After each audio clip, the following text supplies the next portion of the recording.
मैं नायरोबी में इस वक्त इंडिपेंडेंट पुलिस ओवरसाइट अथॉरिटी के दफ्तर में मौजूद हूँ और यहाँ अरशद शरीफ केस की तहक़ीक़ात के सिलसिले में आज फिर वक़ार अहमद और उनकी वाइफ मौरीन को तलब किया गया था और उनके लॉयर का ये कहना है कि खुर्रम अहमद भी मौजूद थे।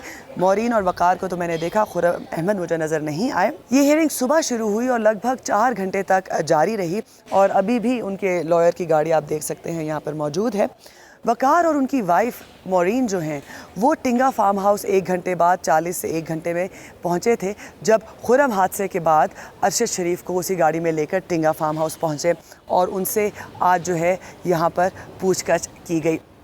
डैनियल क्रागो जो हैं उनके लॉयर, उनसे मैंने बात की तो उनका ये कहना है कि उनके क्लाइंट्स जो हैं वो पूरा ताउन कर रहे हैं। पूछताछ से पहले यहीं पर मेरी वक़ार और मौरीन से ब्रीफली मुलाकात हुई। उस मुलाकात में वक़ार का ये कहना था कि अरशद शरीफ उनके मेहमान थे, उनका इस वाक़े से कोई ताल्लुक़ नहीं था, ये उनका दावा था। और जब मैंने उनसे टॉर्चर के बारे में पूछा तो उन्होंने कहा, उनका दावा था कि ये ख़बरें जो हैं वो झूठी हैं। मौरीन और वक़ार दोनों ने कैमरा पर आकर बात करने से इनकार कर दिया।